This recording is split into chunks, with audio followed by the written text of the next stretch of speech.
نحمده ونصلي على رسوله الكريم اما بعد فاعوذ بالله من الشيطان الرجيم بسم الله الرحمن الرحيم رب اشرح لي صدري ويسر لي امري واحلل عقدة من لساني يفقهوا قولي آمين اللهم صل على سيدنا مولانا محمد وعلى آل سيدنا مولانا محمد وبارك وسلم۔ یہ یوٹیوب چینل بزم فاطمہ مع القرآن ہے، اس پر ہم قرآن مجید کا لفظی ترجمہ اور مختصر تفسیر پڑھ رہے ہیں۔ تو شروع کرتے ہیں ہم اپنا آج کا سبق سورہ بقرہ کی آیت نمبر 274 سے۔ اعوذ باللہ من الشیطان الرجیم، پناہ مانگتی ہوں اللہ کے ساتھ شیطان مردود سے۔ بسم اللہ الرحمن الرحیم، اللہ کے نام کے ساتھ شروع جو بڑا ہی مہربان ہمیشہ ہی رحم فرمانے والا ہے۔ الذین، جو لوگ ینفقون خرچ کرتے ہیں اموالہم اپنے مال باللیل رات میں والنہار اور دن میں، سرًا چھپ کر وعلانیتاً اور علانیہ طور پہ یعنی ظاہر طور پہ، فلہم تو ان کے لیے اجرہم ان کا اجر ہے یا ثواب ہے عند ربہم ان کے رب کے پاس، ولا خوف اور کوئی خوف نہیں ہوگا علیہم ان پر، ولا ہم اور نہ ہی وہ یحزنون غمگین ہوں گے۔ یعنی جو لوگ اپنا مال اللہ کی راہ میں دن رات خرچ کرتے ہیں، کبھی چھپ کر اور کبھی ظاہر، تو ایسے لوگ بے خوف و خطر ہوں گے۔ قیامت کے دن انہیں کوئی خوف غم نہیں ہوگا اپنے کسی جواب دہی کا۔ الذین، جو لوگ یاکلون کھایا کرتے ہیں ربا سود، لا یقومون وہ نہیں کھڑے ہوں گے الا مگر کما جیسا کہ یقوم کھڑا ہوتا ہے الذی وہ شخص، یتخبطہ کہ جس کو پاگل بنا دیا ہو شیطان نے، من المس سے چھو کر۔ ذالکہ یہ حالت اس کی اس لیے ہوگی بأنہم کہ بے شک وہ قالو کہا کرتے تھے، انما بے شک بیع خرید و فروخت مثل ربا سود کے ہے، یعنی وہ کہتے تھے کہ خرید و فروخت اور سود جو ہے یہ سیم ہیں، دونوں ایک جیسی ہی چیزیں ہیں۔ وَأَحَلَّ اللَّهُ و حالانکہ احل حلال فرمایا ہے اللہ نے بیع تجارت کو، وحرم اور حرام کیا ہے ربا سود کو۔ فمن وہ شخص کے جاءہ آ چکی ہے اس کے پاس موعظۃ نصیحت من ربہ اس کے رب کی طرف سے، فانتہا تو پھر وہ رک گیا سود سے، فلہو تو اس کے لیے جائز ہے ما جو کچھ سلفا گزر چکا ہے، یعنی اس سے پہلے جو وہ سود کھا پی چکا یا سود پر لین دین کر چکا وہ اس کے لیے جائز ہے۔ وَأَمْرُهُ اور اس کا معاملہ الی اللہ اللہ کے سپرد ہے، کہ اللہ اس کے ساتھ کیا کرتا ہے اس کا معاملہ اللہ کے سپرد ہے۔ لیکن جب یہ آیت نازل ہو چکی ہے اور اس کے بعد وہ رک چکا ہے سود کھانے سے، تو اس کے لیے وہ جو سابقہ وہ کام کر چکا ہے سود کے اوپر لین دین یا تجارت کر چکا ہے وہ اس کے لیے معاف ہے اور وہ اس کے لیے جائز تھا۔ ومن اور جو شخص اعادہ کرے گا، یعنی اس آیت کے نازل ہونے کے بعد سود کے حرام ہو جانے کے بعد جو سود پہ کام کرتا ہے لین دین کرتا ہے، وہ جو شخص اس چیز کا اعادہ کرتا ہے فَأُولَئِكَ تو وہی لوگ ہیں اصحاب النار کہ جو دوزخ والے ہیں، ہم وہ لوگ فیہا اس دوزخ میں خالدون ہمیشہ رہیں گے۔ پچھلی آیات کے اندر سخی اور کریم الطبع لوگوں کا ذکر فرمایا اللہ تعالیٰ نے، جو محض اللہ تعالیٰ کی رضا کے لیے لوگوں کی امداد کرتے ہیں اور کسی معاوضہ بلکہ شکریہ کی بھی توقع نہیں رکھتے۔ اب ان آیات میں ان لوگوں کا ذکر ہے کہ جو دولت مند ہونے کے باوجود اتنے تنگ دل بلکہ سنگ دل ہیں کہ اپنے مجبور اور معذور بھائی کی ویسے امداد تو وہ کیا کریں گے، اس قرض بھی دیتے ہیں تو وہ سود کا مطالبہ پہلے کرتے ہیں۔ ان آیات میں ربا یعنی سود کو حرام کر دیا گیا۔ اب ہمیں دیکھنا یہ ہے کہ اس وقت اہل عرب کس قسم کی چیز کو ربا کہا کرتے تھے اور اس کی کیا کیا شکلیں رائج تھیں اس وقت۔ لغت عرب میں ربا کا معنی ہے زیادتی۔ اصطلاح میں اس مقررہ زیادتی کو ربا کہا جاتا تھا جو کسی رقم کی ادائیگی میں دیر کرنے پر ادا کی جاتی تھی، اور اس کی مروجہ شکلیں کچھ یوں تھیں کہ کسی نے کوئی چیز خریدی، قیمت اگر وہ نقد ادا نہ کر سکتا تو ایک وقت مقرر کیا جاتا، اگر وہ اس مقررہ وقت پر قیمت ادا نہ کر سکتا تو اس کی مدت بھی بڑھا دی جاتی اور قیمت میں بھی اضافہ کر دیا جاتا تھا۔ مثال کے طور پہ کسی شخص نے 10 روپے کی کوئی چیز لی اور 1 ماہ کے بعد قیمت ادا کرنے کا وعدہ کیا۔ 1 ماہ گزرنے کے بعد اگر اسے 10 روپے میسر نہ آئے تو وہ 1 ماہ کی مزید مہلت طلب کر لیتا اور 10 کے بجائے اب وہ 12 روپے ادا کرنے کا اقرار کر لیتا تھا۔ اور ایک دوسری شکل یہ بھی تھی کہ کسی سے 100 روپیہ مثلاً کسی نے قرض لیا اور طے یہ پایا کہ مقروض جو ہے وہ ہر سال 100 کے ساتھ 10 روپے زائد ادا کرے گا۔ ان دونوں شکلوں کو اس وقت ربا کہا جاتا تھا۔ اب ایک چیز اور بھی تحقیق طلب ہے، کیا اس وقت کے لوگ صرف نجی ضروریات کے لیے ہی سودی قرض لیا کرتے تھے یا پھر کاروبار کے لیے بھی وہ سودی قرض کا اس وقت عام رواج تھا؟ بعض لوگ جنہیں عرب کے حالات اور رسم و رواج کی تفصیلی مطالعہ کی فرصت نہیں مل سکی، وہ کہتے ہیں کہ اس وقت صرف ذاتی ضروریات کے لیے ہی قرض لیا جاتا تھا اور کاروبار کے لیے قرض لینے کا اس قدیم غیر متمدن معاشرے میں کوئی تصور نہیں تھا۔ لیکن اگر وہ دنیا کا نقشہ ملاحظہ فرمائیں تو انہیں معلوم ہو جائے گا کہ اس وقت جبکہ نہر سویز ابھی کھدی نہیں تھی، جبکہ بڑے بڑے بحری جہاز معرض وجود میں ابھی نہیں آئے تھے، تو مشرق و مغرب کی تجارت خشکی کے راستوں سے ہوا کرتی تھی۔ اس وقت تجارتی کاروانوں کی راہ گزر جزیرہ عرب تھا۔ عرب کے لوگ عموماً اور اہل مکہ خصوصاً تجارت میں خوب حصہ لیتے تھے، اور اس امر کا تذکرہ تو خود قرآن کریم میں بھی ہے کہ اہل مکہ کے تجارتی قافلے سردیوں میں یمن اور فارس کی طرف اور گرمیوں میں شام اور روم کی طرف باقاعدگی سے جاتے تھے، اور یہی ان کا ذریعہ معاش بھی تھا۔ اور تاریخ اس پر اٹل شاہد ہے کہ جو قافلہ شام سے ابو سفیان کی قیادت میں مکہ واپس جا رہا تھا، جس کا مسلمانوں نے مدینہ طیبہ سے نکل کر محاصرہ کرنے کا ارادہ کیا تھا، اس میں تمام اہل مکہ کا سرمایہ تھا۔ مکہ میں کوئی گھر بھی ایسا نہیں تھا کہ جس نے اس میں اپنا حصہ نہ ڈالا ہو، اور حصے کی دونوں مختلف شکلیں بھی رائج تھیں اس وقت۔ یا تو سرمایہ دینے والا نفع میں شریک ہوتا تھا یا وہ اپنا مقررہ حصہ ٹھہرا لیا کرتا تھا، خواہ قرض لینے والے کو اس میں نفع ہو یا نقصان ہو۔ ان تاریخی حقائق کی موجودگی میں یہ فرض کر لینا کہ اس وقت اس چیز کا رواج نہیں تھا، اہل عرب کے کاروبار کے لیے سودی قرض وہ نہیں لیا کرتے تھے،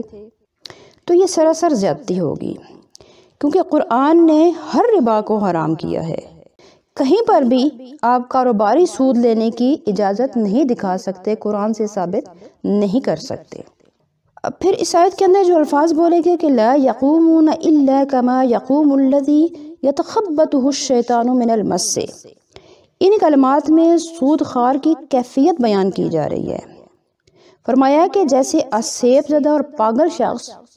عجیب و غریب حرکتیں کرتا ہے کہ جنہیں دیکھ کر انسان ہنسی ضبط نہیں کر سکتا، اس طرح یہ سود خوار یہ دولت کی محبت میں یوں مارے مارے پھرتے ہیں اور ان سے ایسی نامعقول باتیں اور ناشائستہ حرکتیں سرزد ہوتی ہیں کہ دیکھنے والے کو گمان ہوتا ہے کہ شاید اس پر کسی چیز نے تسلط جما رکھا ہے۔ ان کی دنیاوی زندگی بھی یوں ہی گزرے گی اور قیامت کے روز بھی ان کا حشر ایسا ہی ہوگا۔ اور سود کے جواز کے لیے جو دلیل آج پیش کی جاتی ہے، بعین ہی یہی استدلال 14 صدیاں پہلے غیر متمدن عرب کے سود خوار بھی پیش کیا کرتے تھے۔ یعنی جب دوسری اجناس کے لیے لین دین میں نفع حاصل کرنا جائز ہے، تو روپیہ کہ جو ایک جنس ہی ہے اس کے لین دین میں اگر نفع لیا جائے تو اسے حرام کیوں قرار دیا جائے گا؟ اس کا جواب قرآن کریم نے یہ دیا ہے کہ ان دونوں صورتوں میں بڑا فرق ہے۔ بیع کو یعنی خرید و فروخت کو اللہ تعالیٰ نے اس کے فوائد کی وجہ سے حلال کر دیا ہے، اور سود کو اس کے نقصانات کی وجہ سے حرام کیا ہے۔ اس لیے ان دونوں چیزوں کو یکساں کیسے تصور کیا جا سکتا ہے؟ سود کی حرمت کے متعلق بہت کچھ لکھا جا چکا ہے، لیکن جو فاضلانہ بحث حجت الاسلام امام غزالی رحمۃ اللہ علیہ نے کی ہے، وہ فرماتے ہیں کہ فرض کرو کہ تمہارے پاس ایک شخص کے پاس زعفران ہے اور ایک دوسرے شخص کے پاس اونٹ ہے۔ تم اونٹ لینا چاہتے ہو لیکن اونٹ والے کو تمہارے زعفران کی ضرورت نہیں ہے۔ اب تم اونٹ کیسے حاصل کر سکتے ہو؟ یا تمہارے پاس کپڑے ہیں اور دوسرے شخص کے پاس کھانا ہے، تمہیں بھوک لگی ہے، تم کھانا چاہتے ہو لیکن کھانے والے کو کپڑوں کی ضرورت نہیں ہے، اب تم کھانا کیسے کھاؤ گے؟ اس لیے قدرت نے ایک ایسی جنس یعنی سونا اور چاندی کی تخلیق فرما دی ہے کہ جس کے ذریعے ہر شخص اپنی ضرورت کی چیز خرید سکتے۔ اگر آپ ذرا سا تأمل فرمائیں تو آپ کو پتہ چلے گا کہ سونے چاندی کی تخلیق اس حکیم اور دانا رب نے اسی مقصد کے لیے فرمائی ہے، اور ان دونوں کا اور کوئی فائدہ نہیں ہے۔ ایک تو یہ بہت کم دستیاب ہیں، اور دوسرا ان میں وہ صلابت اور سختی بھی نہیں ہے کہ جو لوہے اور تانبے وغیرہ میں ہے کہ ان کی جگہ انہیں وہ استعمال کیے جا سکیں۔ اب اگر روپے پر بھی سود لینے کی اجازت دی جائے تو روپیہ پھر صرف تبادلہ اشیاء کا ذریعہ نہیں رہے گا، بلکہ اس کی اپنی ذات کاسب اور نفع خیز بن جائے گی، اور لوگ دوسرے سامان تجارت کی طرح اس کی ذخیرہ اندوزی بھی شروع کر دیں گے، جس کا نتیجہ کیا ہوگا کہ بازار میں سے یہ غائب ہوتا چلا جائے گا، اور جب روپیہ بازار سے غائب ہونا شروع ہو جائے گا تو صنعتی ترقی رک جائے گی، تجارتی سرگرمی ختم ہو جائے گی۔ اور دوسری بات یہ کہ اشیاء کی قیمتوں میں وہ اتار چڑھاؤ شروع ہو جائے گا جس سے سارا اقتصادی نظام درم برم ہو کر رہ جائے گا۔ شریعت اسلامیہ نے ان مفاسد کے سدباب کے لیے سود کو حرام کر دیا، اور سود کی حرمت کی حقیقی وجہ سمجھ لینے کے بعد اب ہمیں یہ بھی سمجھنا ہے کہ تجارت اور سود میں فرق کیا ہے، کہ جس کی طرف قرآن مجید نے اشارہ فرمایا ہے۔ یہ بالکل واضح فرق ہے کہ تجارت میں انسان روپیہ لگاتا ہے، پھر محنت کرتا ہے، پھر اپنی ساری ذہنی قابلیتیں صرف کر دیتا ہے اور وقت خرچ کرتا ہے۔ اس کے باوجود نفع یقینی نہیں ہوتا، اسے نفع بھی ہو سکتا ہے اور نقصان بھی ہو سکتا ہے۔ لیکن سود خوار جو صرف اپنا فالتو روپیہ کسی کو دیتا ہے، نہ وقت، نہ محنت، نہ کاوش، وہ شخص یقینی طور پہ نفع کا خواستگار کیسے ہو سکتا ہے؟ اسلام نے سرمایہ دار کے لیے دو ہی راستے تجویز کیے ہیں، یا تو اپنے بھائی کو اپنا ضرورت سے زائد روپیہ جو ہے وہ بطور قرض حسنہ دے دے، ورنہ کاروبار میں شریک کر لے اس کو، اور نفع نقصان دونوں میں حصہ دار بنے۔ اس کے لیے تیسرا کوئی بھی راستہ اسلام میں نہیں ہے۔ اگلی آیت، یمحق اللہ، یمحق مٹا دیتا ہے اللہ ربا کو، ویربی اور بڑھا دیتا ہے صدقات خیرات اور صدقات کو، واللہ اور اللہ تعالیٰ لا یحب نہیں پسند فرماتا کل ہر کفار ناشکرے کو، اثیم گنہگار کو۔ ان الذین بے شک وہ لوگ آمنوا جو ایمان لائے، وعملوا اور عمل کرتے رہے، صالحات اچھے، واقاموا اور صحیح ادا کرتے رہے، صلاۃ نماز، وآتوا اور دیتے رہے، زکاۃ زکوٰۃ، لہم ان کے لیے، اجرہم ان کا اجر ہے، عند ربہم ان کے رب کے پاس، ولا خوف اور کوئی خوف نہیں ہوگا، علیہم ان پر، ولا ہم اور نہ ہی وہ، یحزنون غمگین ہوں گے۔ یا ایھا الذین اے وہ لوگو، آمنو جو ایمان والے ہو، اتقو ڈرو اللہ سے، وذروا اور چھوڑ دو، ما جو کچھ باقی رہ گیا ہے، من الربا سود سے، ان کنتم اگر ہو تم مؤمنین ایمان رکھتے، یعنی ایمان والوں تمہیں ڈرنا چاہیے اور چھوڑ دینا چاہیے سود کا وہ حصہ جو اب باقی رہ گیا ہے۔ یعنی اگر تم کسی سے سود پر کاروبار کر چکے ہو تو اب جب تمہیں یہ آیت معلوم ہو چکی ہے تو اب تمہیں چاہیے کہ وہ سود والا جو معاملہ تھا اس کو ختم کر دو، اگر تمہیں ایمان ہے اپنے رب کے ساتھ۔ فَإِن پھر اگر لم تفعلوا تم ایسا نہ کرو، یعنی یہ سود والا کاروبار نہ چھوڑو، فَأْذَنُوا تو پھر اعلان ہے، بِحَرْبٍ جنگ کا، من اللہ کی طرف سے، وَرَسُولِهِ اور رسول کی طرف سے۔ یعنی اگر تم سودی کاروبار نہیں چھوڑتے تو پھر تمہارے لیے اعلان جنگ ہے اللہ اور اس کے رسول کی طرف سے۔ وَإِن اور اگر تم توبہ کر لو، فَلَكُمْ تو تمہیں مل جائے گا، رؤوس اصل اموالکم تمہارے مال، تمہارے اصل مال تمہیں مل جائیں گے، اور اوپر سود والا مال تم چھوڑ دو۔ لا تظلمون نہ تم ظلم کیا کرو، ولا تظلمون اور نہ ہی تم پر ظلم کیا جائے۔ وَإِن اور اگر کانا ہو وہ مقروض شخص، ذو عسرۃ تنگ دست، فَنَظِرَةٌ تو اسے تم مہلت دے دو، اِلیٰ مَیسَرَةٍ اس کے خوشحال ہونے تک، وَأَن اور یہ کہ تصدقوا تم بخش دو یا معاف کر دو اس کو قرض، خیرٌ تو یہ بہت بہتر ہے، لکم تمہارے لیے، ان کنتم اگر ہو تم تعلمون جانتے۔ واتقوا اور ڈرتے رہو، یوماً اس دن سے، ترجعون لوٹائے جاؤ گے تم، فیہ جس میں، اللہ اللہ کی طرف،